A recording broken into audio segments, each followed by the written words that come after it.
Blog Talk Radio.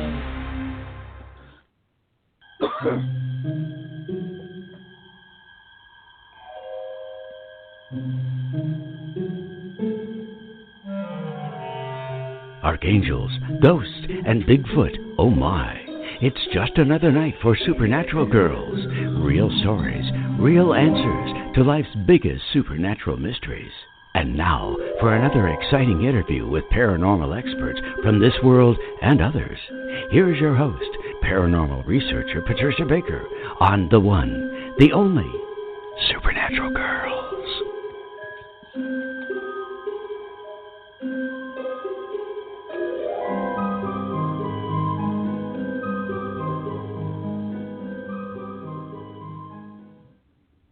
Welcome, everyone, to another exciting episode of Supernatural Girls Radio.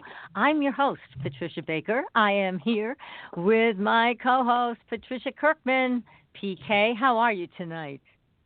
I am drip dry. I got to watch the rain, walk in a few minutes. We had quite a storm here, and on the northwest side, so it's, half of Tucson is dry as a bone, and the other half has got hail and whatever. Makes life interesting here. Oh, yeah. My goodness. Wow. So, anyways, we have had rain and rain and rain here in New England. It just doesn't want to stop. But I did see the sun for a few moments, which was very exciting, and I was thrilled to see that happen. But we need more of it. My green tomatoes, they're green. They need to turn red sometime before really green, September. Huh? Yeah, we're going to have fried green tomatoes, like the movie. I was going to say, bag them and have fried green tomatoes. That might be what we have to do if that sun doesn't start to shine. Gosh. So tell us, PK, what's happening with the numbers? Where are we this week? Well, I took a look at things, and it's a 1 month. It's a review of last year. We've been told that enough times, but this is a day of major changes. And I got to thinking, so many people are interested in finding a date or someone that they can care about. And 5 deals with our sensual, sexual side. So I thought, take a look here. A lot of gals and guys are going to this online dating type thing. So right. I put together a little article. I'm going to put it up on my website this next week. But it's about how to choose and how to take a look for people on online dating so that you can find out a little bit more of who they are instead of what they say they are. I hate to put it that way, but that's we so all helpful. have a tendency to kind of brag a bit, and in some cases we put ourselves down when there's so much more that somebody else would just love to be a partner with. So I'm going to put that up for people to take a look. It'll show you how to figure out your numbers, and it's very simple. Just take a look what the universal year is, add your month, day, and year of birth to that, and it narrow it down to one single digit, and that's who you are. So, and then you'll find out who they are, which is even more important because when you're doing that online dating, you don't know what you're doing with these people. So, that's great information. So your website is patriciakirkman.com. So it'll be everybody to know how to find you. It'll be up on the 1st. Okay. But, I think it's time that people had a chance to take a sneak peek before the fact. And ladies and gentlemen, make the first date for coffee, daytime. That way you get a chance to feel comfortable before you make it the big time. That's right. And keep it safe. Keep it safe. Mm-hmm. Sure. My goodness. That's a great, great tool that you're offering, PK. Wonderful. That's so nice. I love it. So patriciakirkman.com on September 1st. Go to the website and you will find this very helpful information. That's great. Mm-hmm. Now we see more secrets are coming out, do we not? This is what you predicted. We see that happening in the news, more things coming to the surface. That's, I guess, a good thing. We want to know the truth, so we're looking at more and more of that. And what else is happening? Anything else? There is going to be more information coming out. I'm really skeptical about some of the stuff let's face it, we're getting a boatload of lies right now. Everything's up in the air, and the fake news is the fake newsers, type thing. But there's going to be a lot of changes, and by October, things are really going to start flying. if not before then, but between October and the end of this year, there's going to be some major changes that are dealing with the information flow that's coming out. And people are going to really start delving into the how come and the what fors. And they're not going to be able to hide a lot of it anymore. In fact, they're not hiding it now. Yeah, it's hard to hide it now. I mean, we are in the digital age. All this stuff's coming right out. So that's good. All is right with the world when we know the truth. So that's good. Now, tonight, we have a very special guest. We do. And he's a dear friend, Dan Baldwin. And we've had him on the show before. And he has a new book out called The Psychic Detective Guidebook. We're going to be talking to him about the tools, the methods, and real-life stories about how psychic detectives track down people, criminals, the truth. We're going to hear it all from Dan in just a few minutes. So everybody stay tuned. We just have some paranormal news to talk about also. Now, there's my notes. This is so weird. You got that right. Yes. Feral people. Wild people, right? Now, they refer to them as wild men. But they're wild. It could be women, too. But for the most part, I guess, it's people that are living off the grid. But they're taking on these wild characteristics of being predators. And there's a great article about it from Mysterious Universe that we posted on our Facebook page. And everybody, just go there and read it. And especially, it talks about the Appalachian Trail, talks about Dennis Miller, which is one of the most heartbreaking cases of a missing child. And that has been reported by David Paulides in one of his books, Missing 411.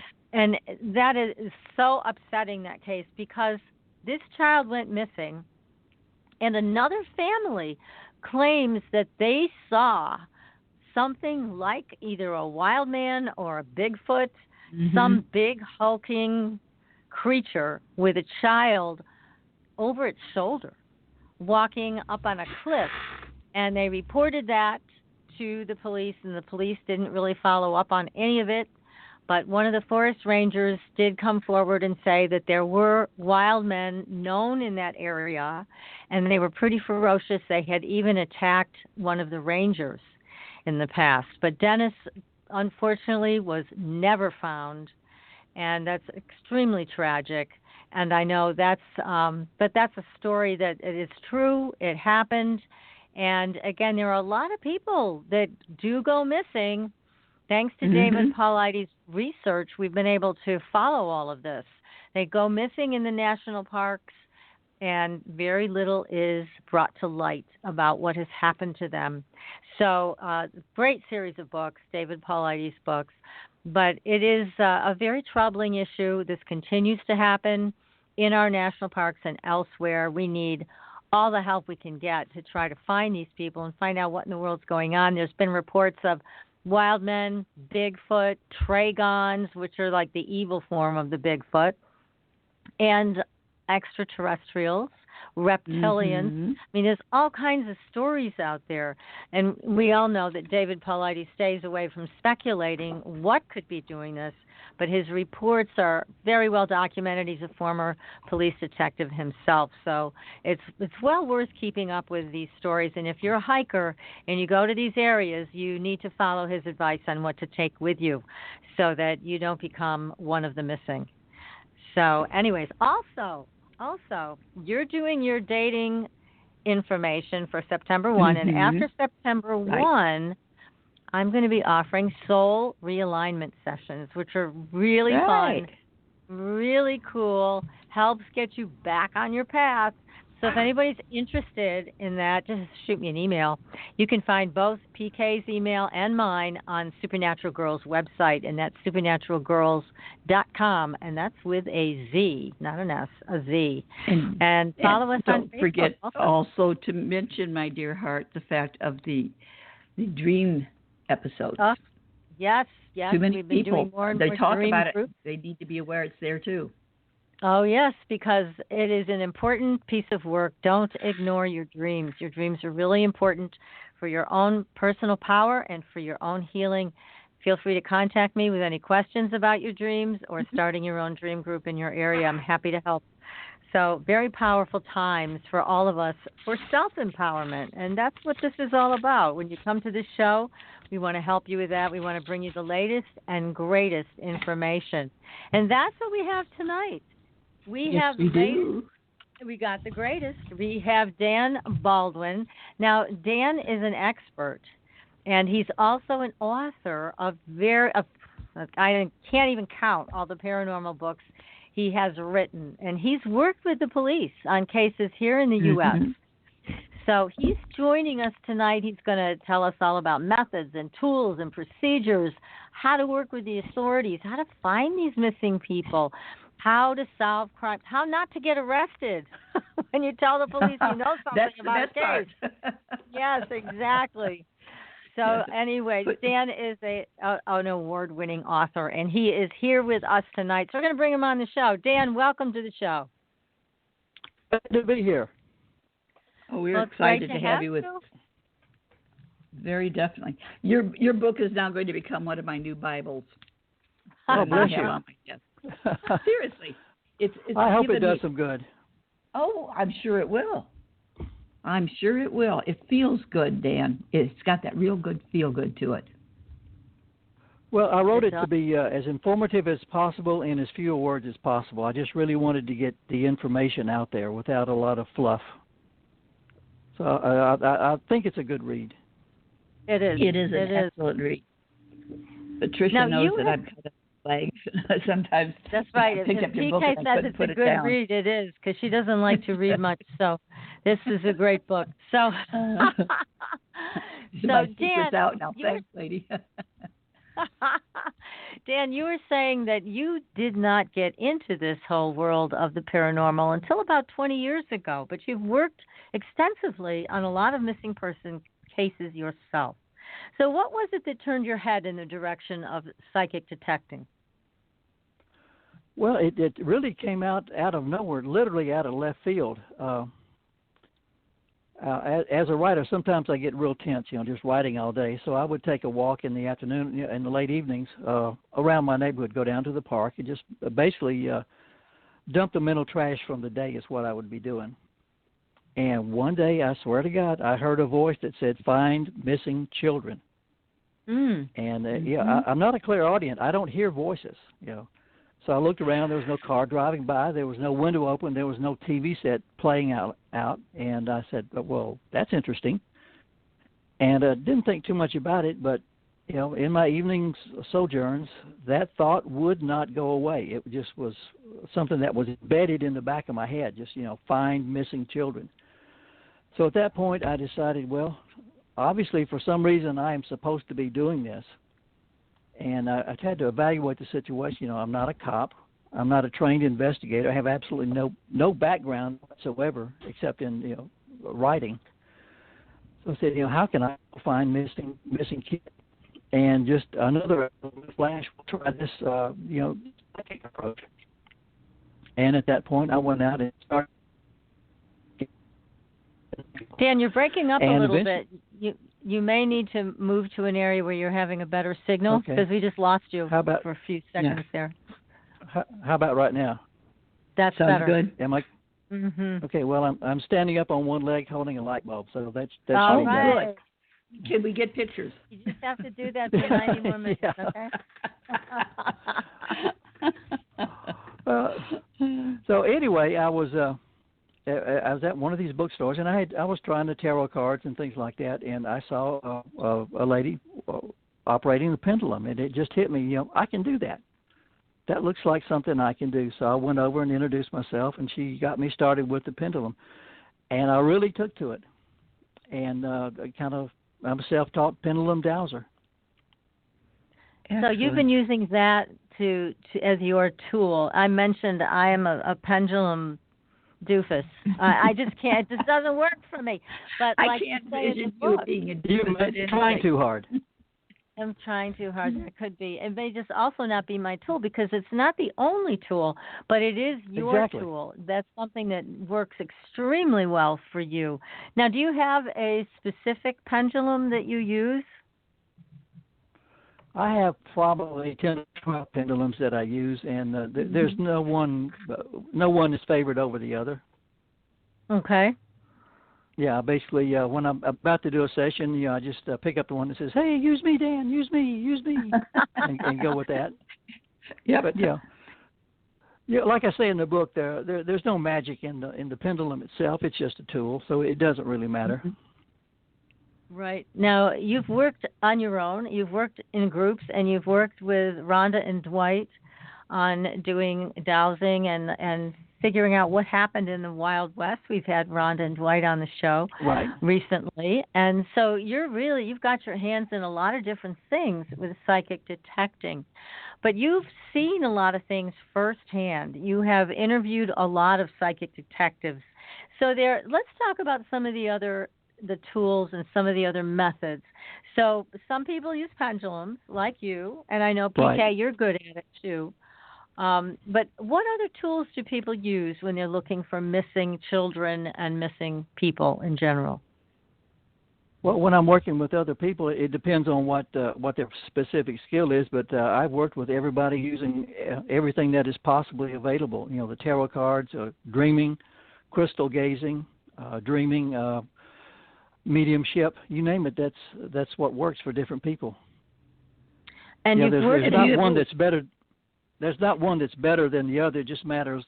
What matters most is what works for the individual psychic. Mm-hmm. Right. Do you find that working with the crystal is helpful for you? You mean scrying? Crystal gazing. Yeah, I've done a little bit at it, and I know there's something there, but I really like the pendulum. Yeah, I like the pendulum better.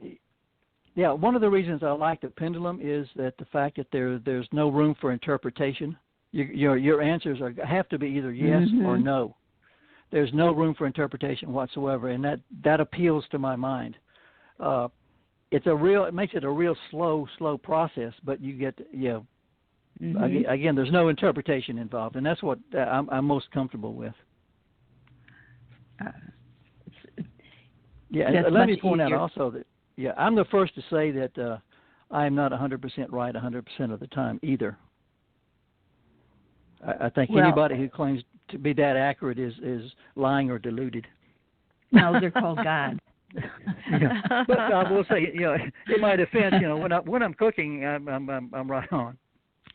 Yeah, no, that's the whole thing. It's as we work with these pieces of interpretation towards different things, what message we get at one moment may all of a sudden become a different direction shortly thereafter, and it leads us back to the positive space.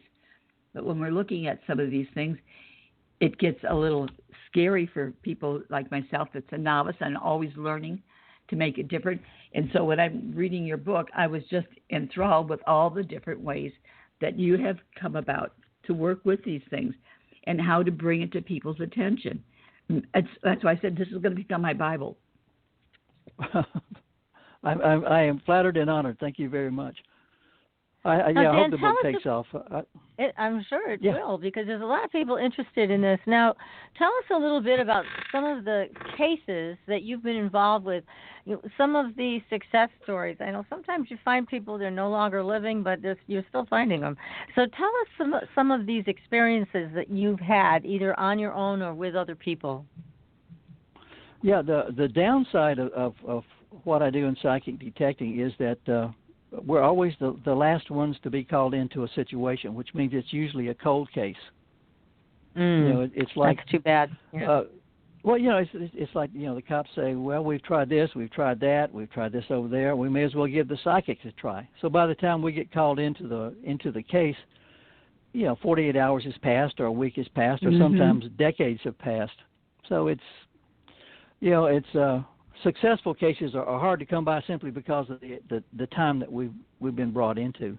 A good case would be, I won't mention any names, but several friends of mine and I worked a case up in Colorado, roughly the Durango area, La Plata County, and it was a situation where the father had killed the son, and I can say that because he's in jail. He's in jail now, but there was no evidence. it's one of those typical small town crimes. Everybody knows who did it, but there's no evidence to prove it. So they finally called us in, and there's several of us, and we all had different hits in different locations. And I had a specific hit, and I use GPS coordinates when I do my dowsing. In other words, when I file a report, I can say, policeman, you go to this exact spot, and you will find the missing person or the missing evidence. And I'm either right or wrong, but he goes directly to that spot. And I had 2 places on a specific mountain.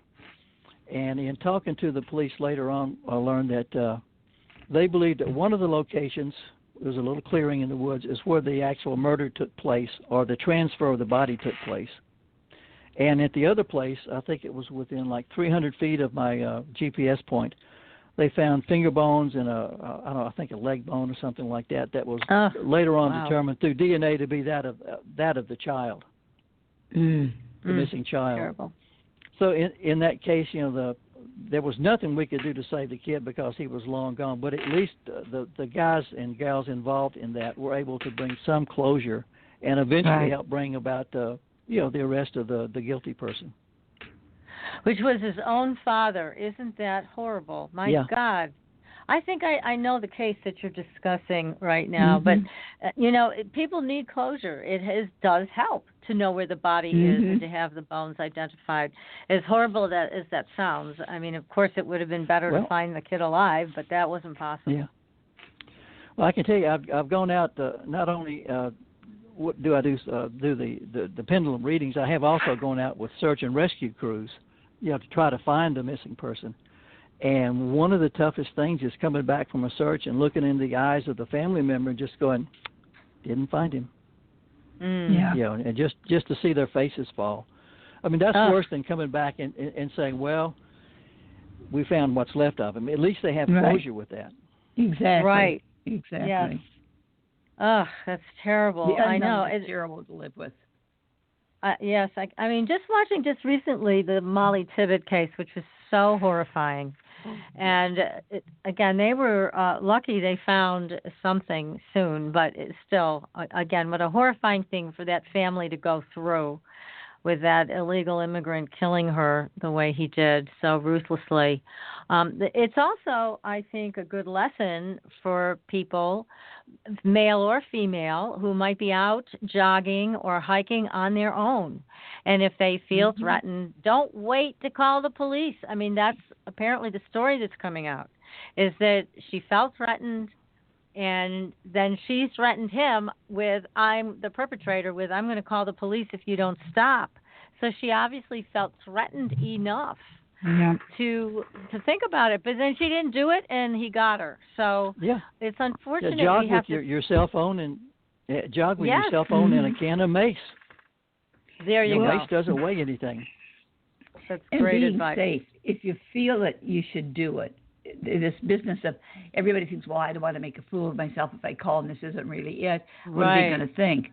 Well, forget that. That's your psychic instinct kicking in. Your psychic ability is saying, hey, don't do this.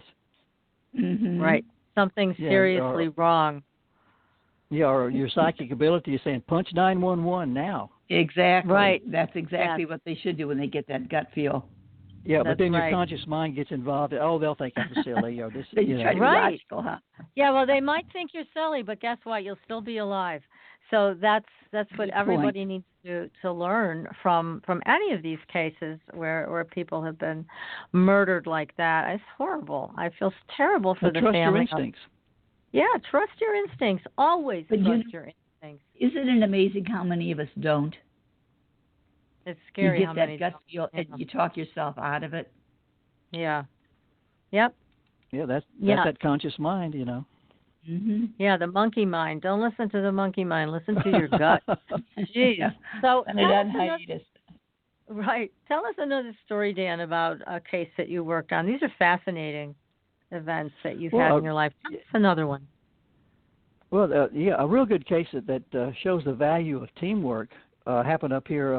Up here in Arizona, up on the Mogollon Rim area. We got a phone call from someone who said they were afraid that the guy is missing, And we know that he's an avid camper. He has a 4-wheel drive. He also is an avid hiker.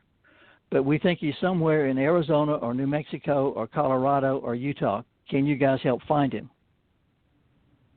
That's a pretty big wide area to search. Yeah, that's a wide area. Whoa. But one of the things I'd like to point out is that when you get a group of psychics together, you get a lot of clues. And any one clue may not make any sense by itself. But when you put them together, you can start putting together the pieces of the puzzle and get a coherent piece.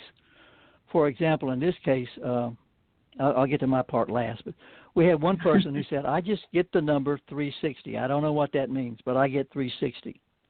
And another person said, I get the fact that he stopped off at some kind of old general store or trading post that was run by a little old man, and he bought something there. That's all I got. I don't know where that is. And we had another member, another friend, who, as it turned out, described the place where the guy was down to a T. I mean, perfectly. She said he was there's a tent. He's near a lake. There's a little ravine between him and the lake. There are trees, pine trees around. There's 3 or 4 corrals nearby. And she said, this is the kicker, there are red stripes on the trees around him. Wow. But I don't know where that is. Of course, that description fits just about any place in Arizona, New Mexico, Colorado, or Utah. In our beautiful Southwest. I started doing my pendulum work, and I did is he in Utah? No. Is he in New Mexico? No. Is he in Arizona? Got a yes. Is he in northern Arizona? Got a yes. And then I did brought out my map, state map, and there's Highway 360. Or it was 260. There's Highway 260.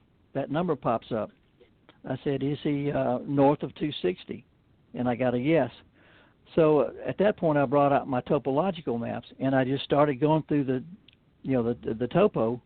Is he north of this road, south of this road? Is he north of this ravine, south of this ravine? And gradually, I'll narrow down my search area to a specific road, one of those the wilderness roads, between a 1 mile area, 50 yards off to the left of the road. So I told them, if you go to this spot here, a specific GPS coordinate, and walk 50 yards to the west and walk north, I said, you will find him within a mile. Oh, my. That's very specific, the work that you do. Very specific. It's impressive. Yeah, and the good part is, it has a sad ending, but the good part is the family was just paranoid. So we were dealing with them on the cell phone. They went up to the rim because maybe that's was one of his favorite areas. So maybe we can tool around and find him. So we were feeding information. They found the road that I had picked out. They encountered somebody coming out and showed them the little poster they had made, the missing person poster. And the guy said, "Oh yeah, we found him this morning. He's unfortunately dead." But they took him to the location. He had crawled into his tent and committed suicide. His tent was up on a little hill overlooking a ravine that overlooked the lake, that had 3 or 4 little corrals around it, and had the red paint stripes around the trees that were going to be trimmed. Incredible. All those clues came together. It shows the value of teamwork. Mm-hmm. It really does. Sure. It really does. I mean, it's just amazing that you're able to, even individually or as a team or both, find somebody who's out in the wilderness like that. I mean, you really narrowed it down. Like you said, within a mile, you knew where he was. You also, as I recall from the book, talked about you knew he needed medical attention. That also came up, right? Mm-hmm. Yeah, it was real strange. Some of the psychics got the fact that he was deceased. I got the fact when I was doing my reading. I said he is physically alive, but he is in extreme mortal danger. So I think what happened was I was making contact right after he shot himself while he was still alive, because I got that he was alive, but in need of extreme serious medical condition. Mm-hmm. Mm-hmm. So. Oh my gosh, what a fascinating case. Too bad that this happened. But at least again, you were able to give the family some closure, and it's interesting that they were involved that way. Good for them for getting involved and not just sitting around and waiting. So it's good that they were proactive. Unfortunately, this person chose to end their own life, which is always sad. Well, we're going to take a very short commercial break, and we will come right back, and we're going to hear more about how to become a psychic detective, what methods to use, how to contact the police without getting arrested and blamed for the case. So yes, we're going to find out all these details next. So stay tuned, everybody. We're going to take a short break. We'll be right back. Are you ready for a new experience of freedom and powerful connection? Would you like a positive, effortless change in your life? Then come to CosmicFusion.com, where we offer the most advanced energy clearing and expansion techniques in the world, with a quantum vortex energy to activate your divine blueprint and life's purpose. When your soul leads the way with cosmic fusion and quantum vortex energy, you can break clear of past difficulties and blocks with the power of the source. With cosmic fusion, the source energy does the work for you. It's easy and effortless.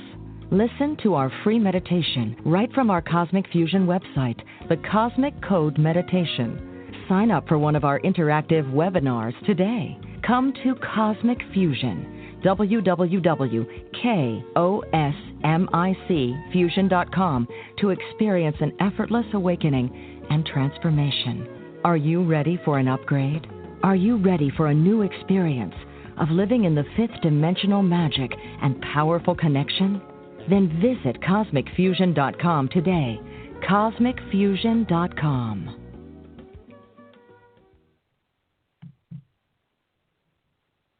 Your property tax bill. Have you seen it lately? It's frightening. Your property taxes are going up while your home value is going down. It's time to fight back and win. For the real truth about the property tax system, get attorney Pat Quintilian's book, Are You Getting Screwed on Your Property Taxes? How to Find Out and How to Fix It. Attorney Quintilian answers all your questions and gives you the facts you need to fight a property tax bill that is spiraling out of control. You'll also read about what happens to property owners who don't check their property records, only to find out too late they're taxed on square footage, fixtures, and even buildings that they don't own. Is this happening to you? Learn your rights. Buy attorney Pat Quintilian's book today. Are You Getting Screwed on Your Property Taxes? How to Find Out and How to Fix It. Available on Amazon.com. Astridian is a family of cosmetic products with 98% pure ionized minerals. We combine our science with a blend of essential oils to nourish and take care of your skin's health. How does it work? All Astridian products contain the proprietary redox technology, having the capability of simulating an ionic zinc-copper superoxide dismutase effect. This free radical scavenger currently in your body has been diminished by toxins and the daily stresses of life. It is a perfectly balanced mineral complex that all $200 an hour dermatologists, their professors, and ancient history have proven. Redox technology is a process of reducing the skin's oxidation by transferring electrons from a radical state to a stress-free normal condition. Oxidative stress is a form of cellular aging, and as science has proven, a precursor to disease. The free radical theory of aging states that organisms age because cells accumulate free radical damage over time. Damaged cells are not beautiful, but healthy cells are. The Astridian family is presented in 4 different uses that cover unique benefits to your body. They are the Essential Anti-Aging Series, the Multivitamin Series, Sports Series, and Professional Series. Regain your youth with the power of Astridian. Visit www.astridian.com and inquire. Use the code SUPERNATURAL and receive a 10% discount on your first purchase. Astridian, the beauty of being healthy. Welcome back, everyone, to Supernatural Girls Radio. I'm your host, Patricia Baker, and I am here with my co-host, PK, and our guest tonight, Dan Baldwin. He is the author of a great new book called The Psychic Detective's Guidebook. So, Dan, we've been listening to your stories about some cases you've worked on. Now, let's go to some of the methods, and also, most importantly, let's say you are psychic or you're a psychic medium and you're getting a hit on a case. how do you go about contacting the police without having them point a finger at you?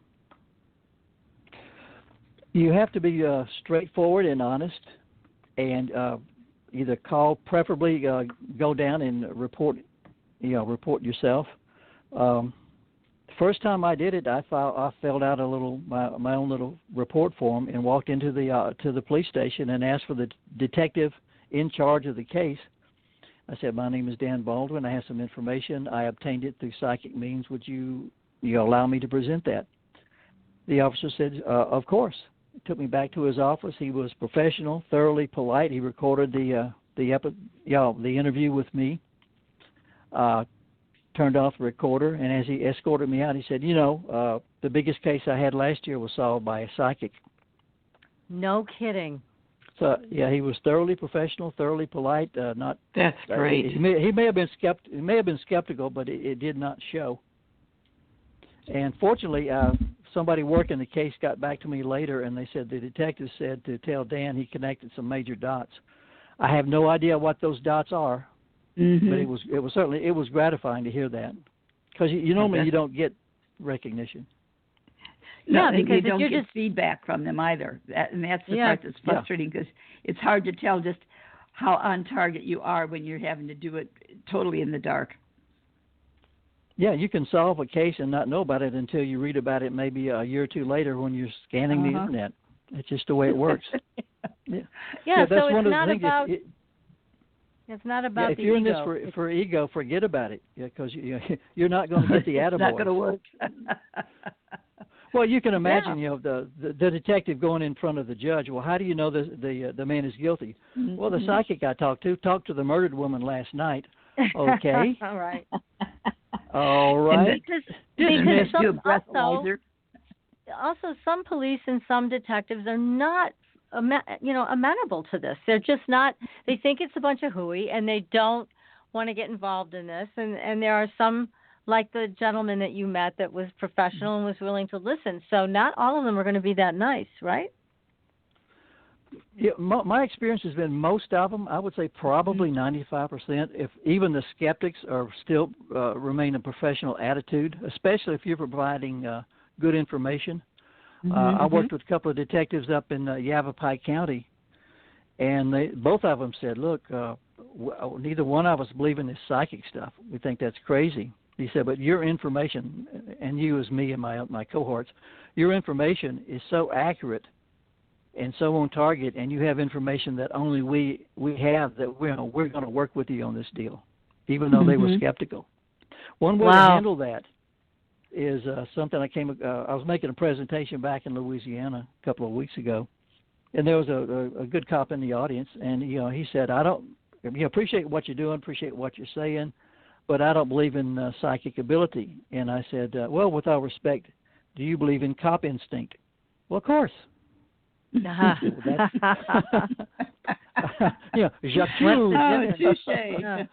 Yeah. And it was kind of, we had one of those moments.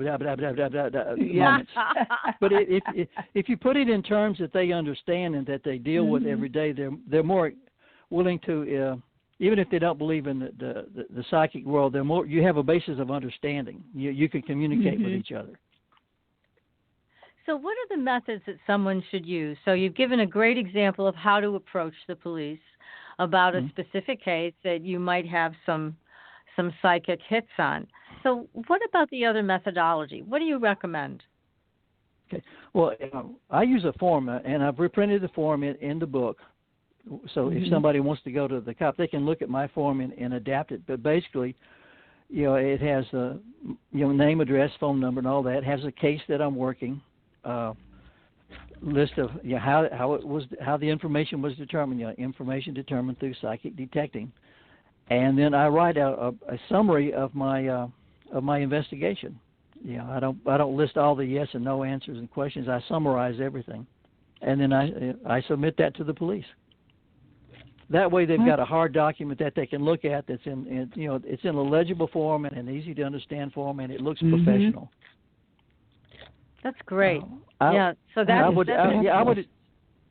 Yeah. Use that form. It's real simple, and then they can ask questions and go on from there if you want to. And they can ask you to do more. They can, show you the door. But at least you've done your bit. Right. I will warn anybody: do not be a missionary for psychic detecting. Don't try to convince anybody of psychic abilities of the psychic world. Just deliver the information in as professional a manner as you possibly can. Yeah. No, that's great makes good advice. sense. Yes. So you don't need to say, I did this by a pendulum or I did this by tarot cards, because that might be more off-putting to somebody who's not a believer, let's call it that. No, I think you do. I think you need to be honest with the police. But, you don't need to hammer it home. Like I said, there's a line in the report that says, information determined through pendulum dowsing. I think you owe the cops to let them know. Yeah. But then you don't have to, after that, let it go. Just didn't give them the information. And if you will occasionally run up against a skeptic, but that's par for the course. Most of them you deal with are going to be friendly and at least courteous and professional with you. Yeah, and as you say on the form that you have in the book, give you the information, but don't be a blood dog afterwards and pushing them on it, because that's the hound dog, as you said. Don't be a hound dog afterwards. Yeah. Yeah. Once you filed your report, unless they come back to you, leave it alone. You can do more research, and you can file other reports, but just deliver your reports to the police and don't call them up. What did you find out? What did you find out? Did it work? Yeah. Did it? Or certainly not. I told you who the killer is. Why haven't you arrested him? Yeah. Right. Well, that's, again, good advice. You don't want to pester them, then they won't want to ever deal with you again. So now, exactly. how would people form their own psychic detective groups? Is there a way to go about that?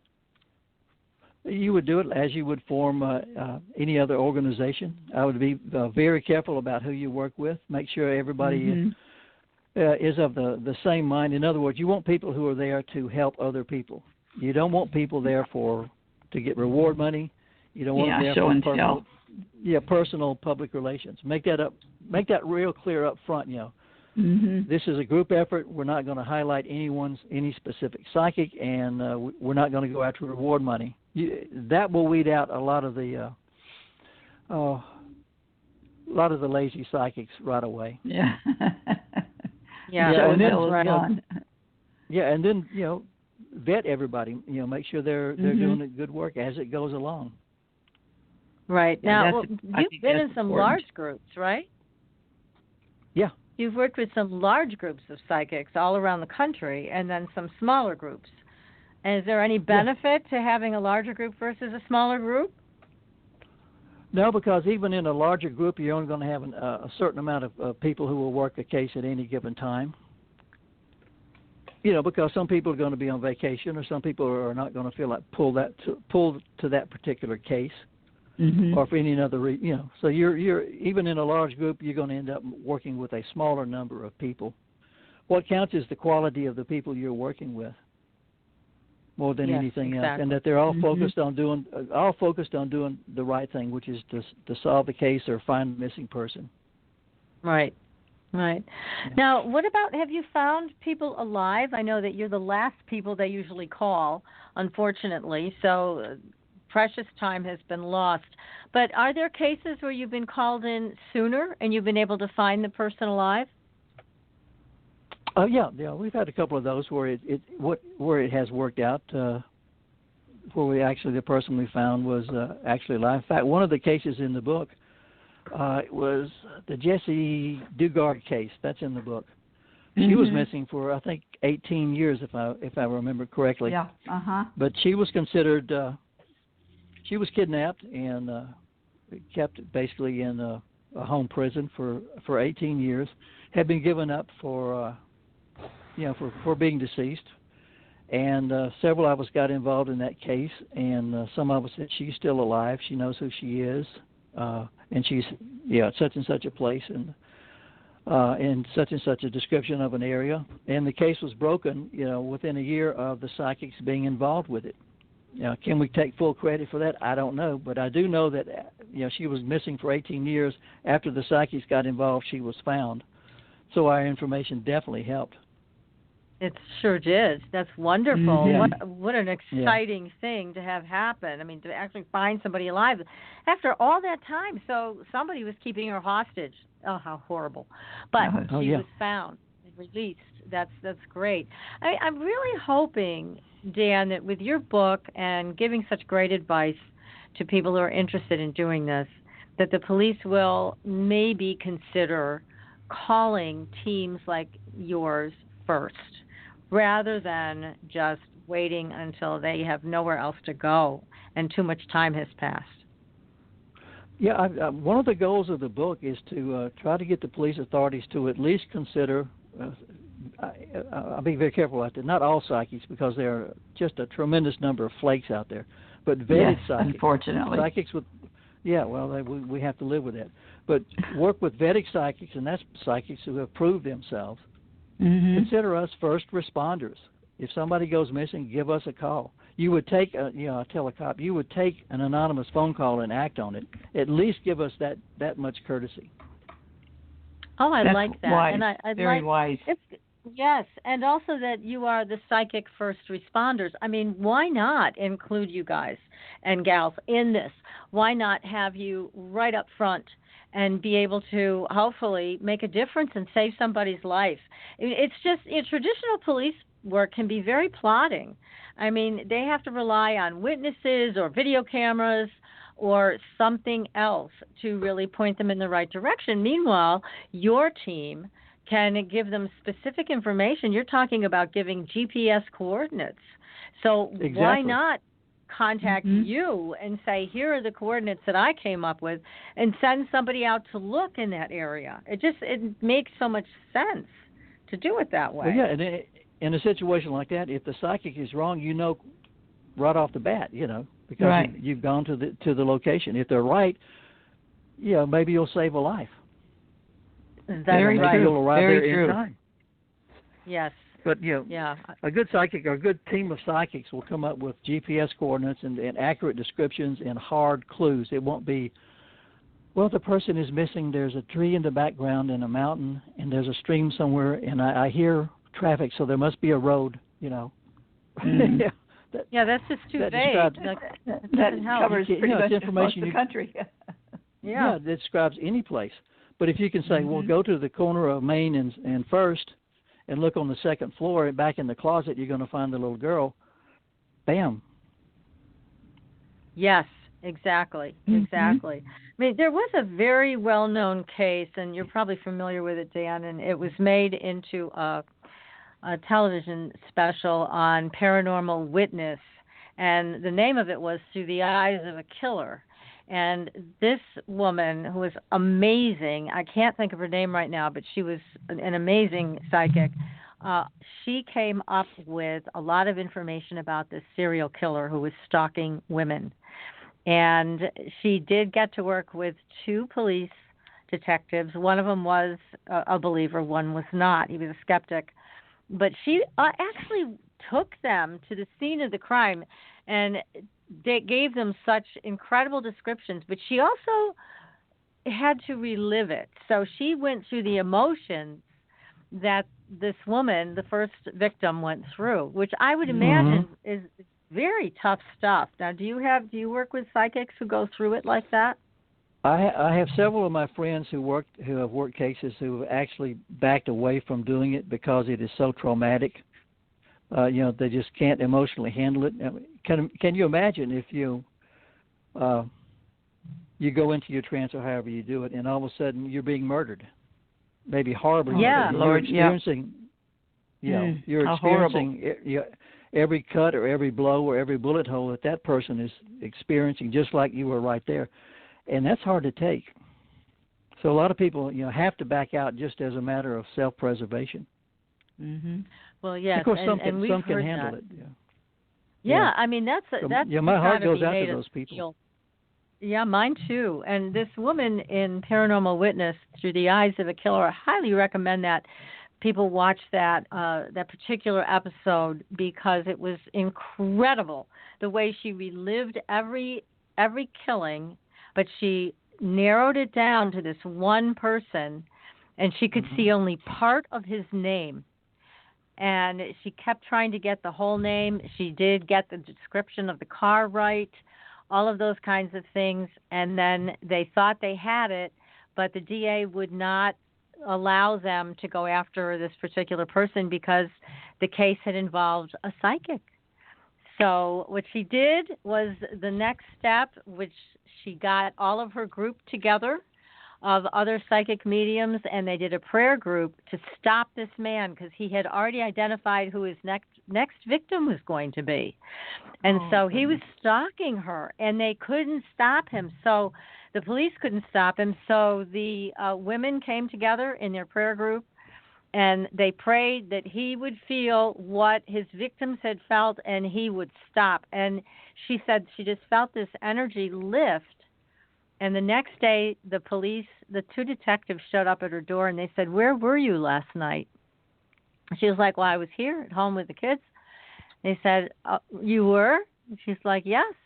"Well, we caught the killer because the killer was driving in his car while they were praying.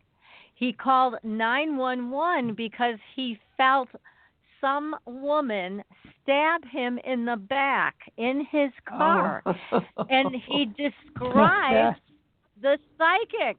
Totally. A woman, a short woman with brown hair, blah, blah, blah. And she was like, "Well, I was right here." But you see, it's so fascinating to me. Energy is energy. And the power of that prayer, they said they still can't figure out to this day how this man was stabbed while he was sitting in the car by himself. But that's what happened, and when he called them, they came, they searched the car, and they found evidence to arrest him for these murders. But it's just a great example of psychic detection at its best.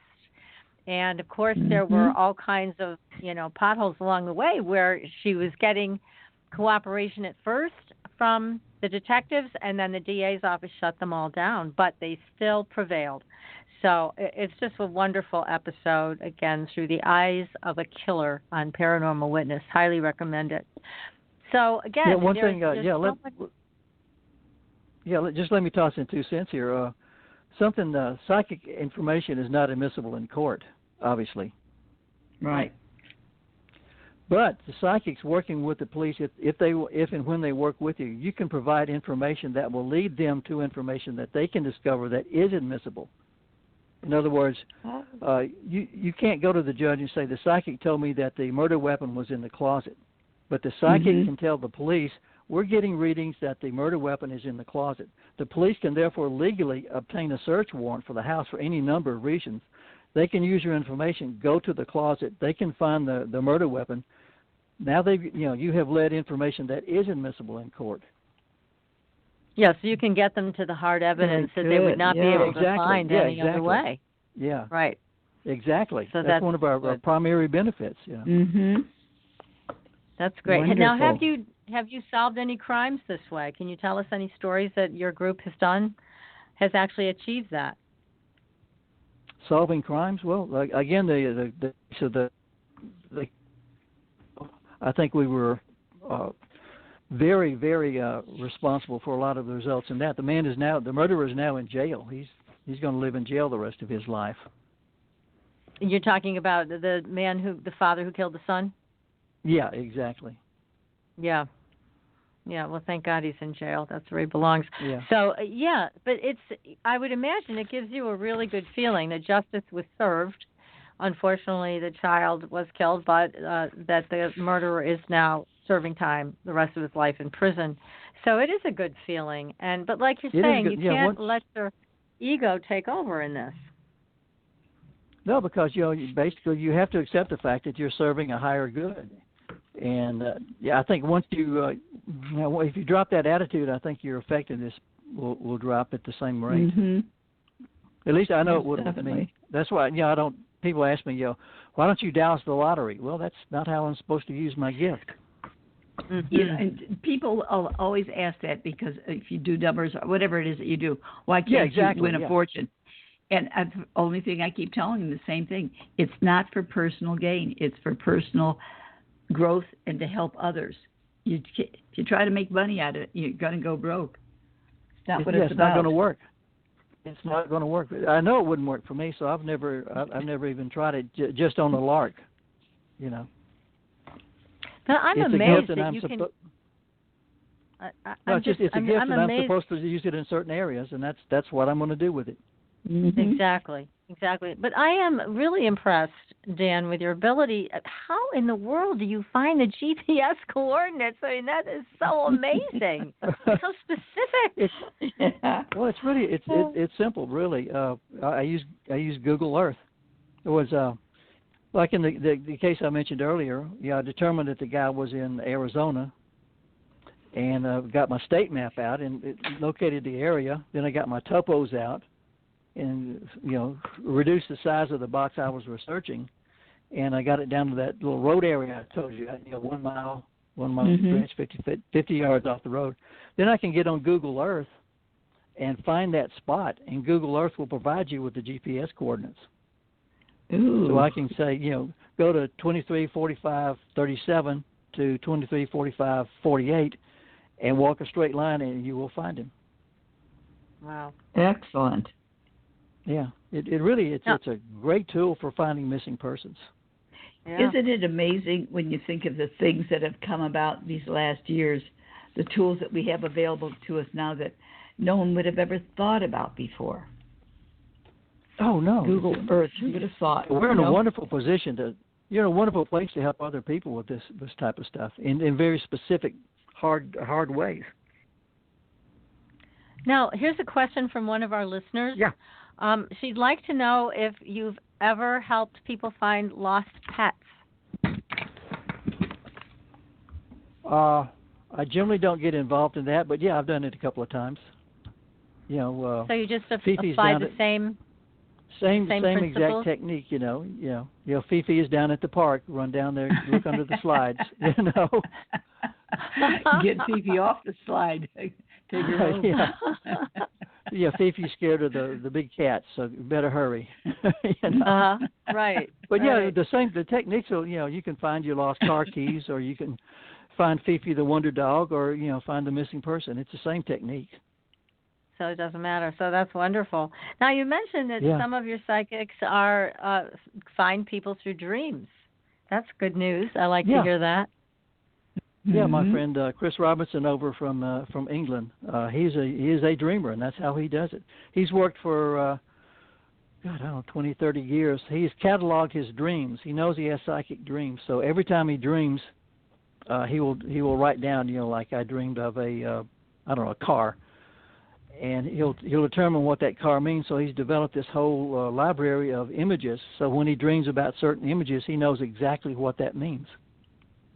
And he can file reports based on images. Hey, do you mind if I interrupt and say, mention my guest in my book, the other side? Please go ahead. Go right ahead. Yeah, one of the things people I think will really like about this book is I wanted to give other perspectives of actual people who are practicing, psychic detectives and their experience. So I interviewed some of the top psychic detectives internationally. And I sent them a list of questions, and I said, "Stay as much or as little as you want." And I did not edit at all what they wrote for me.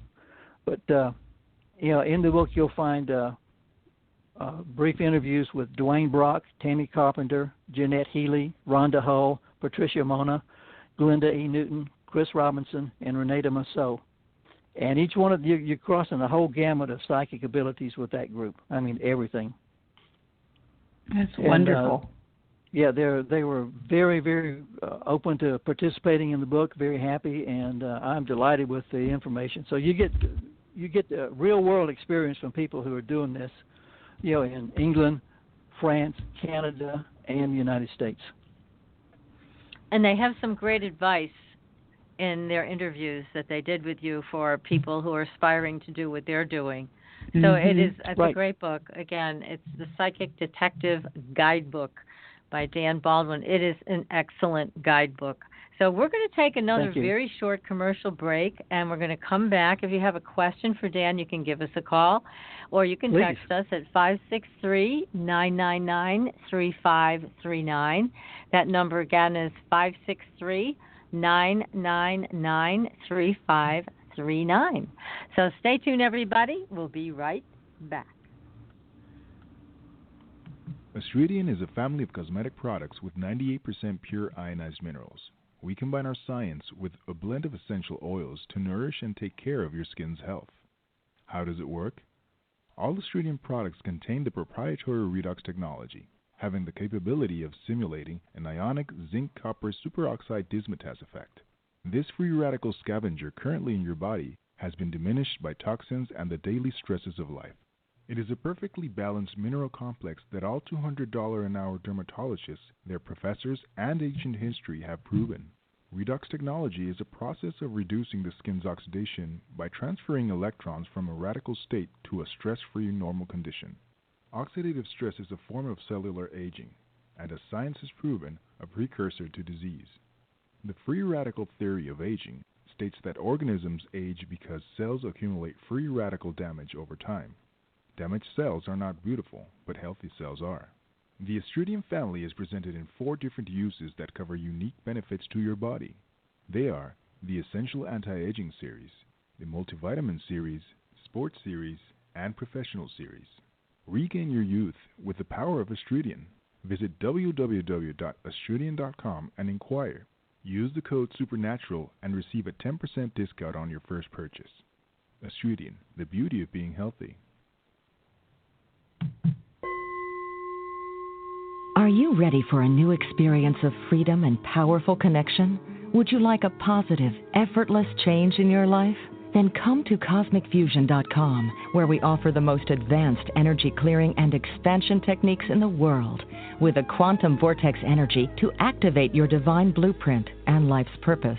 When your soul leads the way with cosmic fusion and quantum vortex energy, you can break clear of past difficulties and blocks with the power of the source. With cosmic fusion, the source energy does the work for you. It's easy and effortless. Listen to our free meditation right from our Cosmic Fusion website, the Cosmic Code Meditation. Sign up for one of our interactive webinars today. Come to Cosmic Fusion, www.KOSMICfusion.com, to experience an effortless awakening and transformation. Are you ready for an upgrade? Are you ready for a new experience of living in the 5th dimensional magic and powerful connection? Then visit CosmicFusion.com today. CosmicFusion.com.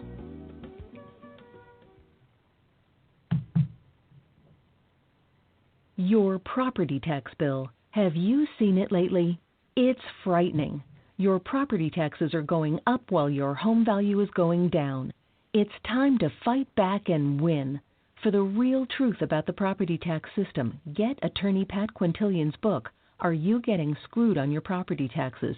How to Find Out and How to Fix It. Attorney Quintilian answers all your questions and gives you the facts you need to fight a property tax bill that is spiraling out of control. You'll also read about what happens to property owners who don't check their property records, only to find out too late they're taxed on square footage, fixtures, and even buildings that they don't own. Is this happening to you? Learn your rights. Buy attorney Pat Quintilian's book today. Are You Getting Screwed on Your Property Taxes? How to Find Out and How to Fix It. Available on Amazon.com. Welcome back, everyone, to Supernatural Girls Radio. I'm your host, Patricia Baker. I am here with my co-host, PK, and our guest tonight, who's incredible stories that he has and methods and tools and all kinds of great information about psychic detecting. So, Dan, going through your book, there are so many great stories. I mean, there's just an incredible amount of successful cases where people have been found and returned to their families, where they've been possibly kidnapped or whatever. And this, again, must make you feel really good that you're part of a group that's able to bring people back to their homes. Yeah, even like you said, even when it's you're bringing, quote, bad news, at least you're bringing news, and the family is not left up in the air wondering sometimes for decades, what happened to Fred or what happened to Ethel. You at least bring closure even when you're bringing bad news. Right. Now, the unknown is so hard. Yeah. Go ahead, honey. Sure. wondering all the time. No, you're right, PK. That's just I can't think of anything worse. It must consume your life when you have a missing relative or loved one. I mean, it just has to consume you, which is terrible. So again, the service that you're providing, it's heartbreaking. It is. Mm-hmm. No, it's horrible. Yeah. You don't charge for what you do, right? No, that would be an abuse of the gift, as far as I'm concerned. Mm-hmm. Mm-hmm. And I do not knock people who do that, but that's just not what I'm supposed to do. Right. So you don't charge. So if somebody had a missing relative, how would they get a hold of you? Do you have a website for them to go to, and how would they find you? Generally, I work only through police authorities, the local police or the sheriff's department or the FBI, or the Forest Service, whoever's in charge of that particular episode. So, if God forbid somebody did have a missing person situation, it would be wise of them to, after the police have been called, to let the police know, or whomever is in charge, that you would like to have Dan Baldwin on the case, right? Oh, they can do that. Can it certainly, work that certainly. way? But yeah, but I don't work directly with families or people. For any number of reasons. One, you'd be overwhelmed, and you couldn't devote enough attention to any one particular case. And two, I respect the police, and I want to work through them in the proper channels to see the information is treated respectfully and properly. Because there's great opportunity for abuse or accidental abuse of the situation. You could get in a lot of trouble. You could blow a case for the police. Yeah, that's true too. Yeah. Yes. So it makes One sense. never knows exactly someone where would they actually, are at that point. Yeah, so they would have to actually request it from the authority and just say, this person is missing, but I also want you to bring Dan Baldwin into the case, or another psychic group into the case to help find them. Yeah. Mm-hmm. I would advise anybody important information. Be sure to vet whoever you ask for, though, because like I said, there are more flakes out there than there are us. Definitely. I think you guys know that. Yeah. So, we don't want seriously, to I was working a case with a group, and we were out doing a search with search and rescue out in the middle of the desert in the middle of the summer, and you had a group of us who were doing this voluntarily. None of us were being paid. Not only did we do the psychic work, but we were also out there pounding the ground, And we got a phone call from the family. 2 psychics had approached and were charging them $100 an hour each to consult with. Oh my God! And we're going, how terrible. We're out here basically busting our butt for you guys, and you're talking to a couple of flakes. Good Lord! And paying them too. Yeah, paying them. But the flakes talk a good game. But I would say if you're going to work with a psychic, treat them like you would any other professional, like you would investigate a doctor or a contractor or anybody else. Ask for references. Good idea. Oh, good idea. Very good idea. Yeah, ask for references, and if possible, ask for references from the local police authorities. Know who you're working with. That's great. Yes, exactly. It's so important, and time is of the essence when somebody goes missing. So it is important that if you want to find your loved one and you can request somebody like Dan, then that's the ideal way. I mean, if I went missing, I would hope, PK, that you would bring Dan onto the case from me. Of course I would. I wouldn't let you I do the same for you. To anybody. Don't let me just hang out there in purgatory. Yeah. No, I think it's I would do that. I mean, if there was somebody, God forbid, in my life who went missing, I would call you, Dan. I would bring you in, or I'd bring you in through the authorities as you requested. I mean, it's just, I can't imagine why people wouldn't use this resource. It's what you have to offer is so valuable. And there are a lot of us out there. There are a lot of extremely talented psychics. The names I just mentioned are just a few of them. Yes, and all of that, again is in your book.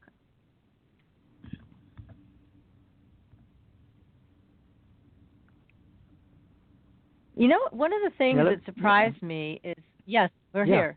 One of the things that surprised me is that even Scotland Yard works with psychics, and they're so renowned, that even they pull psychics in to cases.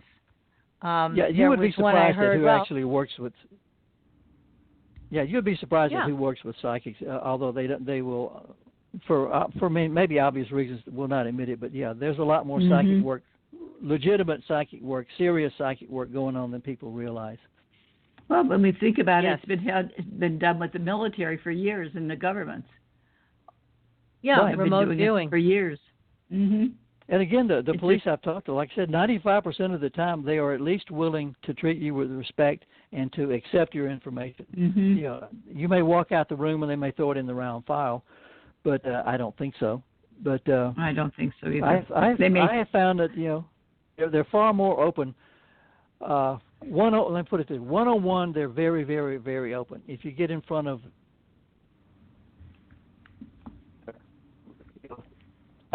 you're breaking up again. Yeah, we lost you there. Back up on one leg. Yeah. Okay. But yeah, 101, you'll have a better response. Yeah, you'll have a better response 101 for sure.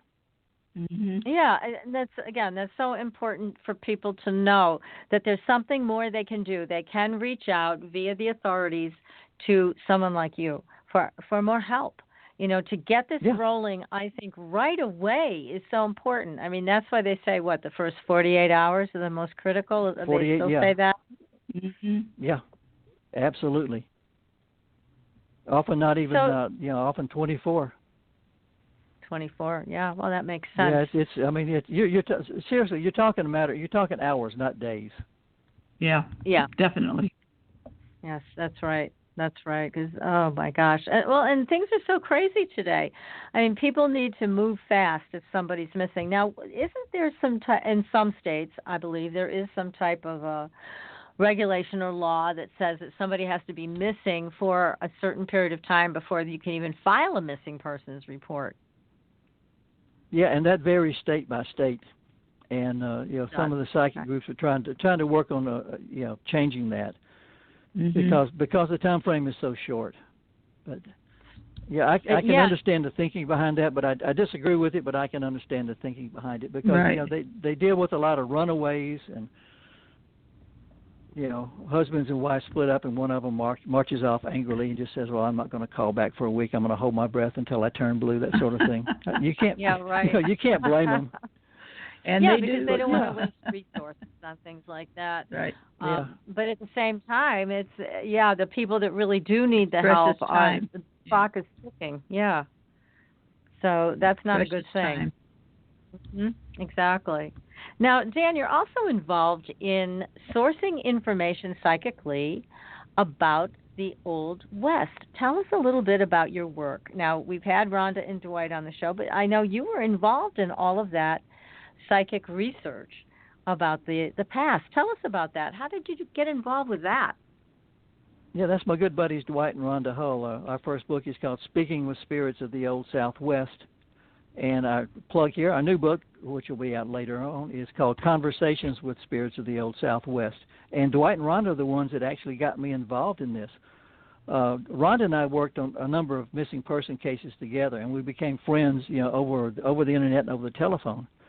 And we discovered we had a lot of, similar interests. She, Dwight, and I are very interested in the Old West. We're big Wild West history buffs. And so they invited me down to. They were living in Sierra Vista at the time, south of Tucson. Said, let's, we'll go knock around some ghost towns and ghost mines and see what, that'll be a lot of fun. So we're doing that, and one day, the light bulb went off. We got two psychics and a pendulum dowser here. Why don't we see if we can make contact? Like duh. Good thinking. And so we did a test session, and we actually made contact, and we were able to actually free a spirit our first time out, freed a trapped spirit.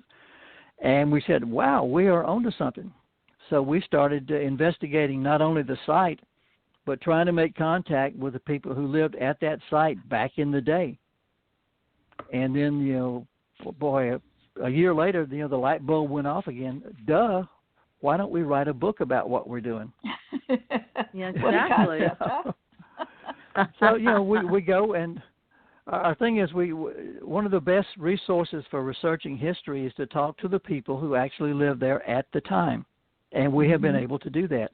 And in our books, we're not one of these we're not one of these groups that run out and we get an EVP of a voice that says hello, and we jump up and down and say, we got it.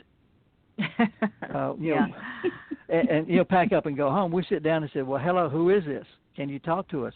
And we actually have extended conversations that we reproduce in our book, because we're trying to learn. That's we're students, wonderful. and we're trying to learn from these people. So you have these, not just the EVP hooray, but you get why they said hello, why they said hooray, what they thought about Wyatt Earp, or what they thought about Doc Holliday, or what they thought about living at that place at that time. It's an incredible research tool. It is. It's great that you three have come together to do this kind of work.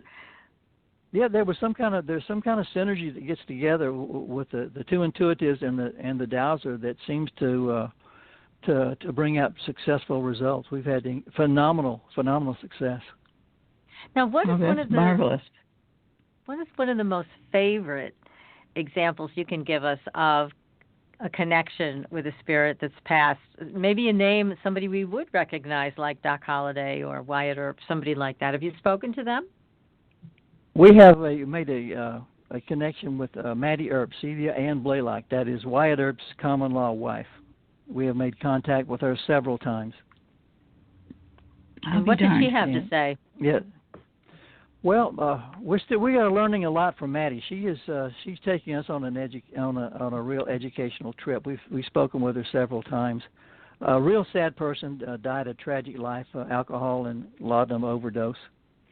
Uh-oh. And apparently, she died not too far from where I live, over in what today is Superior, Arizona. Yeah, it's the old Pinal City. Mm-hmm. But she would be one of the, if you want to say, quote, famous persons we've met. She's been real interesting. Curiously, as badly as Wyatt Earp has treated her, she has yet to say anything bad about Wyatt, although obviously he broke her heart and ruined her life. She has yet to say anything bad about him. Wow. Yeah. Wow. And, now, we've had some really emotional experiences. That's what it sounds like. I mean, it sounds like you connect with these spirits at a heart level, and they're able to share their personal life stories. And those were some hard times for everybody back then. I mean, it's so different than how it is today. So it was tough. I mean, food, water, just some of the basics, shelter, not easy to come by in the Wild West. Yeah, and one of the things, though, we have encountered, we ask people, why are you back here? We've talked to spirits who have crossed over, to the other side, but who have come back. And we've asked them, why have you come back? And a lot of the answers are, well, I had a really good life here. I really enjoyed my life and the people that I was living with, and I just come back to visit every once in a while. No, so it wasn't all bad. Yeah. Yeah. That's nice to know that that's also a part of it. Yeah. That's again, we're really at the very bottom end of the bell curve there. And as far as learning, we're trying to figure out what actually happens when you cross over. And apparently there are lots of options out there, and one of the options is to come back. So just come back and hang around as a spirit. That's interesting. Apparently some come back because I'm guessing at this point, but it's kind of like a small vacation. I think I'll go back where I was real happy back in 1885, and they come back and relive that moment. Others come back to help people cross over. We've run into that a lot.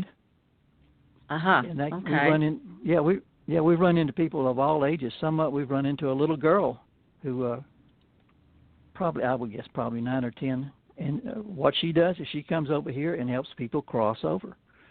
I'll be darned. We've run into that several times where someone has come back and there'll be a trapped soul here, and they're trying to say, come on over, it's all right. And it's okay. We've actually helped people cross over, and that is profound. That is life changing. What does it feel like to you? Something? Do you feel like a sense of relief when they cross over? I'll tell you the truth, the most emotional moment in my entire life was when we helped a guy cross over. This was in Tombstone. We were there with White and Rhonda do an annual fundraiser for Wounded Warriors, where we take people around. They may be part of it. And we take people around to different ghost towns and kind of tour them about, tell them what ghosts are all about and what spirits are all about and things like that. And the last night of this particular episode, we were in basically recreating an old bar back in Tombstone's Hoptown, the Chinese section, and let them play psychic. And at one point, one of the ladies was working her pendulum. It was her first day she had done the pendulum, and she was struggling. She said, "I think I've got somebody here." And so they called me over, and I, because it was her first day and she really didn't know how to do it, she was struggling. So I took over and said, "Yeah, there's definitely somebody here." So I called Dwight over. I said, "Dwight, you're a military investigator. You start asking questions, and I'll provide the answers." So Dwight started asking questions, and we determined we had a trapped spirit. It was a Chinese guy who had killed his brother on the spot where we were standing back in the 1880s, had murdered his brother. And Dwight said, "Wait a minute, there's somebody else here." Yeah, Cain and Abel were both there. The brother was there. We called in Rhonda, because Rhonda is brilliant at helping people cross over. So you had me, Dwight, and Rhonda, and the second spirit was the murder man's brother, the victim, had come back over to tell his brother who had killed him, "I forgive you. Everything is all right. I love you. Nice. Come on over." So you had the three of us, and keep in mind, this is in front of a crowd. Totally unexpected, totally unplanned for. And at the moment that he released and let go, there was a wave of emotion that swept through 40 people. There was not a dry eye in the house. It was like snap. I was crying, Dwight was crying, Rhonda was crying. It was instantaneous. It wasn't like a build-up, like at a patriotic speech or something. It was just instantaneous. It was like a wave of emotion. And it was that good crying, good weeping. It was incredible. Oh, that's wonderful. Again, very, very exciting work, very heartening. And like you said, it was totally unexpected. This is not something that you planned for at all. Well, Dwight and Rhonda and I were exhausted from working the whole weekend. We were going to sit the thing out, We were in the back of the room. Goodness. But again, it was, to tell you the truth, it was the most emotional event in my life. It was incredible. Oh, powerful. Gosh. Now, one of the things that PK and I talked to Rhonda and Dwight about in their next book is trying to contact Geronimo. Did you guys do that yet? We ran into, we were at Fort Rucker. It's an area where Geronimo lived before the fort was there, and he was carried as a prisoner there. And we encountered a spirit who said he was Geronimo. And we're very careful about claiming that we've talked to very famous people. But yeah, he was there. And basically his message, we asked him, "Is there something you want to tell everybody?" And he basically was, "I forgive." So again, it's all about that. It's all about, apparently for some of us, when you cross over, your spirit is elevated a little bit. If it was Geronimo, I have no reason to think it was not. He had just come back to say, "Hey, I forgive you guys for what you did for me. I hope you forgive me for what I did to you." Gosh, so wonderful. Incredible. That you're able to touch these spirits and have them speak with you this way. Now, I know that you do have recordings. Did you ever get photographs? Do any of these spirits show up when you speak with them? Dwight and Rhonda might have a couple. I don't. I've never captured one. You get your usual orbs here and there, but I don't know whether that's real or not. But we've gotten excellent EVPs in our book. If you go to the end of the chapter and there's the transcript of the conversation mentions an EVP, you can log on to our website, which is www.beeleparanormal.com. Beele spelled with two E's, B-E-E. And you can actually hear that EVP that you just read about. Oh, no kidding! Incredible. I think it's wonderful. It's more than just a book. If we say that Matty Earp said hello, you can go log on and you can hear Matty Earp say hello, or whatever. That is so neat. I love it when they can cross over like that and communicate in a way that we can understand in physical reality. Because it's one thing when people have the talent that you do, or Rhonda or Dwight, and you have this immediate connection through your tools or your own intuition and psychic abilities. But for everybody, no matter whether they have psychic ability or not, to be able to hear them talk from the other side or see a photo, I just think that is the best. It is absolutely the best. Yeah, for me, the EVPs are, it's not the be-all and end-all, but it's a physical validation of that what we're saying really happened for people who you know, may not fully believe, you know, here's the actual physical record of it. We know it happened because we were there.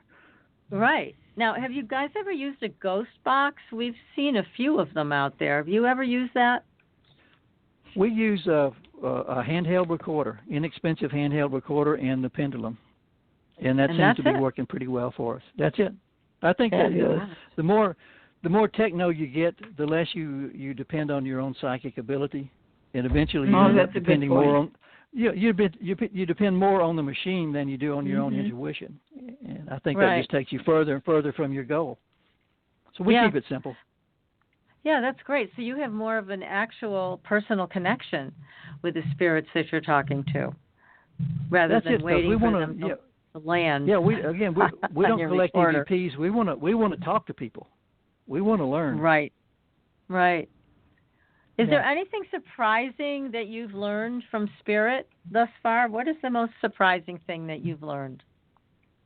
For me, the most surprising thing is the variety of options that you have once you cross over. That was surprising to me, and again, I think we're just hitting the tip of the iceberg on what those options are. I think we've only learned of a couple of them. Yeah, so you've learned that people can come back if they want and hang around and relive a moment. What else can they do?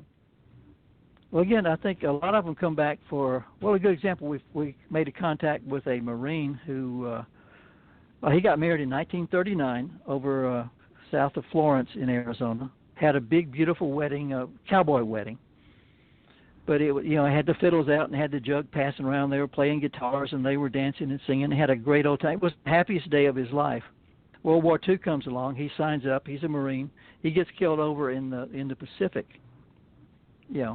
Thousands of miles from his family. He comes back and relives the happiest day of his life.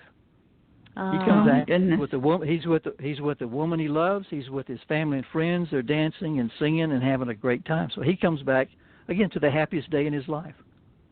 Oh, how fabulous! Yeah, I didn't know they could do that. Yeah, that's so cool.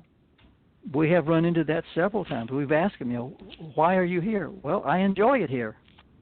Okay. Yeah. Makes sense to me. Something.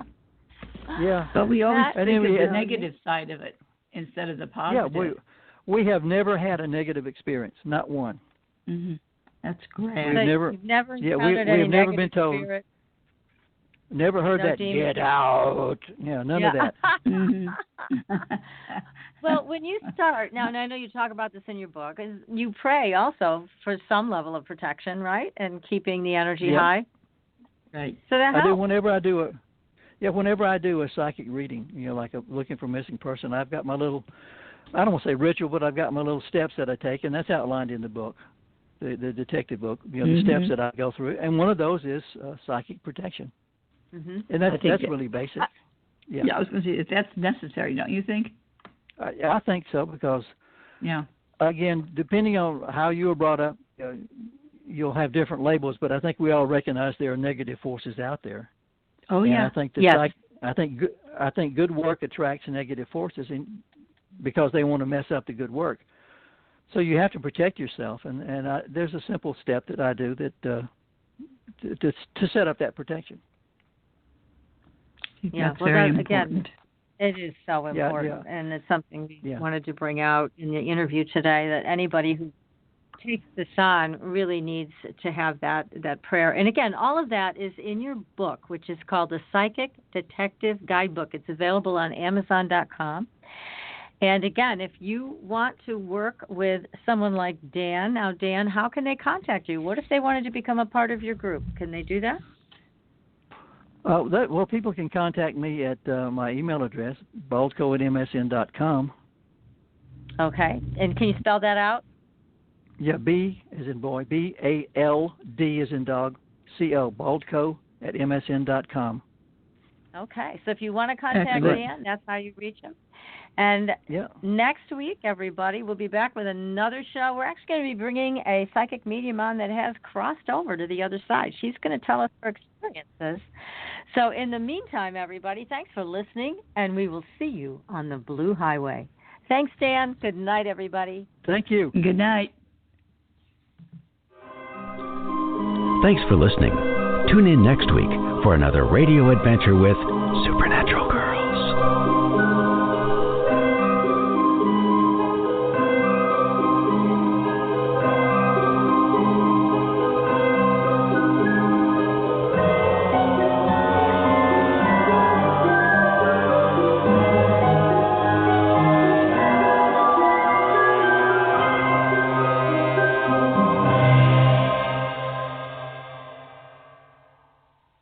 Dan, that was terrific. Thank you so much. You guys are great. I enjoy talking with you guys. It's entertaining but interesting at the same time. It's fun. Oh, it's fun for us. That's for sure.